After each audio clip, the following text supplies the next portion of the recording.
haleluya. Nyanyilah Kristus penghibur dunia, haleluya. Tanpa iman paskah dunia binasa, syukurlah kita mendengar kabar gembira yang besar, haleluya. Shalom sahabat GKI Gunung Indah yang dikasihi Tuhan Yesus Kristus, berjumpa kembali pada malam hari ini Jumat 11 Desember 2020 dalam Sapa Malam Gembala di edisi yang ke-196. Kita sudah menyanyikan Kristus sudah bangkit, Kidung Jemaat 196. Tanpa iman Paskah ini maka dunia akan binasa. Dan kita adalah orang-orang yang bersyukur karena kita tahu, kita mendengar, bahkan kita mengimani kabar gembira yang besar ini. Puji Tuhan, biarlah kita senantiasa bersukacita karena kebangkitan Kristus dan kebangkitan kita pada waktunya ketika maut itu menyapa kita. Ada kehidupan kekal bersama dengan Bapa di surga. Mari bersama-sama kita bersiap-siap untuk mendengarkan sapaan Tuhan di malam hari ini. Kita berdoa. Ya Tuhan, Allah yang hidup, Allah yang bangkit, yang menjadi tanda bahwa kami juga akan dibangkitkan ketika kami mengalami kematian. Kuatkan kami sehingga kami boleh hidup sejalan dengan Engkau, juga melalui firman yang sebentar akan kami dengar. Di dalam Tuhan Yesus Kristus kami berserah diri. Amin. Nah sahabat GKI Gunung Indah yang dikasihi Tuhan Yesus Kristus, tema renungan kita di malam hari ini adalah persembahan pentahbisan. Nah, jadi ada korban penghapus dosa, kemudian korban bakaran, dan hari ini korban dalam rangka persembahan pentahbisan. Mari bersama-sama kita menyimaknya, mendasarinya dengan Keluaran pasal 29 ayat 19 sampai dengan 25. Demikian firman Tuhan. Kemudian haruslah kau ambil domba jantan yang lain. Ini domba jantan yang kedua. Lalu haruslah Harun dan anak-anaknya meletakkan tangannya ke atas kepala domba jantan itu. Haruslah kau sembelih domba jantan itu, kau ambillah sedikit dari darahnya, dan kau bubuh pada cuping telinga kanan Harun, dan pada cuping telinga kanan anak-anaknya, pada ibu jari tangan kanan, dan pada ibu jari kaki kanan mereka. Dan darah selebihnya kau siramkanlah pada mezbah sekelilingnya. Haruslah kau ambil sedikit dari darah yang ada di atas mezbah dan dari minyak urapan itu, dan kau percikkanlah kepada Harun dan kepada pakaiannya dan juga kepada anak-anaknya, dan pada pakaian anak-anaknya maka ia akan kudus, ia dan pakaiannya dan juga anak-anaknya dan pakaian anak-anaknya. Dari domba jantan itu haruslah kau ambil lemaknya, ekornya yang berlemak, lemak yang menutupi isi perutnya, seumbai hatinya, kedua buah pinggangnya, lemak yang melekat padanya, paha kanannya. Sebab itulah domba jantan persembahan pentahbisan. Kau ambillah juga satu keping roti, satu roti bundar yang berminyak, dan satu roti tipis dari dalam bakul berisi roti yang tidak beragi yang ada di hadapan Tuhan. Haruslah kau taruh seluruhnya ke atas telapak tangan Harun dan ke atas telapak tangan anak-anaknya, dan haruslah kau persembahkan semuanya sebagai persembahan unjukan di hadapan Tuhan. Kemudian haruslah kau ambil semuanya dari tangan mereka, dan kau bakar di atas mezbah, yaitu di atas korban bakaran, sebagai persembahan yang harum di hadapan Tuhan. Itulah suatu korban api-apian bagi Tuhan.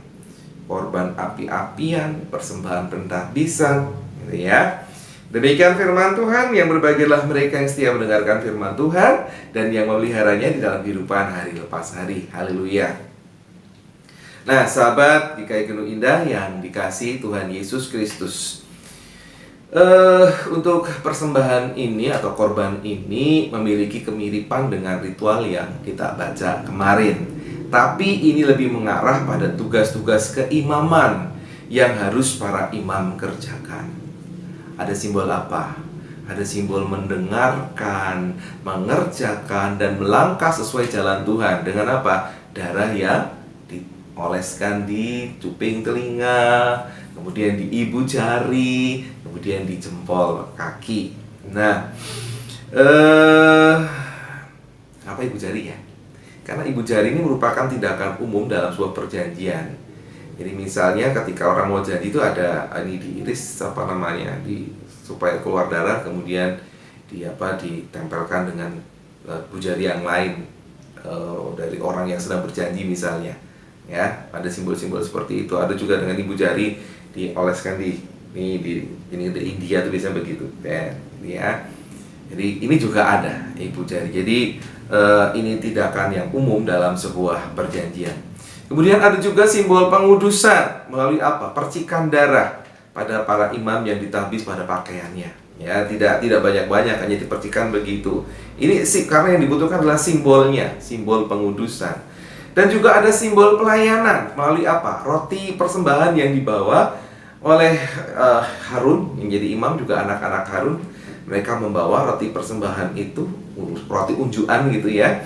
Dan kemudian ini dibakar bersama-sama dengan korban sembelihan. Nah, hal-hal ini menegaskan kembali akan adanya penyerahan diri dari para imam, kemarin sudah disebut ya. Dan tugas-tugas pelayanan yang harus mereka kerjakan, tugas dari Allah untuk umat dan juga umat yang akan menyampaikannya kepada Tuhan.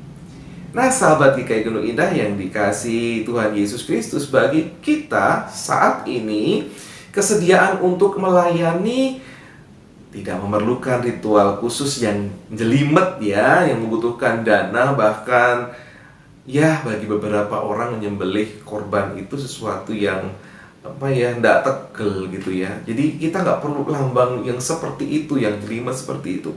Asalkan apa? Asalkan sahabat-sahabat GKI punya hati untuk melayani sesuai dengan talenta yang sudah diberikan oleh Tuhan, dan kemudian kerinduan untuk melayani yang bertumbuh. Asalkan punya itu ya, hati yang rindu melayani, ada talenta yang kemudian dibagikan, dan itu lakukanlah dengan sepenuh hati. Maka tadi ada kembali disinggung tentang korban yang harum, persembahan yang harum.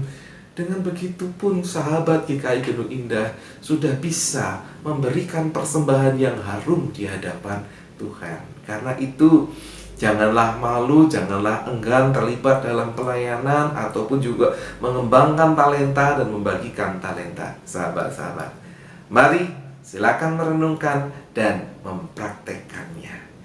Amin. Mari kita berdoa. Ya Tuhan Allah kami yang di surga, di masa lalu tugas-tugas pelayanan membutuhkan ritual yang unik, yang jelimet, yang begitu complicated, begitu rumit ya Tuhan. Namun kami bersyukur kalau untuk bisa melayani bukan hanya pendeta, tetapi seluruh anggota jemaat bisa melayani, asalkan mereka punya hati yang rindu untuk mempersembahkan dengan sungguh-sungguh talenta yang kemudian dikembangkan dengan baik. Kiranya Engkau memberkati supaya kami semua sahabat-sahabat GKI boleh terlibat di dalam pelayanan, baik secara langsung maupun juga secara tidak langsung di tengah-tengah pandemi ini. Tuhan tolong supaya kehidupan kami tetap menjadi berkat melalui praktek-praktek keseharian kami, kerinduan kami untuk mendengar firman Tuhan, kerinduan kami untuk melakukan sesuatu bagi sahabat-sahabat yang lain, kerinduan kami itu untuk berjalan di jalan Tuhan. Tolong kami, supaya kami hidup berkenan di hadapan-Mu, di dalam Tuhan Yesus Kristus. Amin. Nah, sahabat GKI Gunung Indah yang dikasihi Tuhan, mari bersama-sama kita mengakhiri Sapa Malam Gembala. Di malam hari ini kembali kita menyanyikan Kidung Jemaat 196, kali ini bait yang kelima dan yang keenam.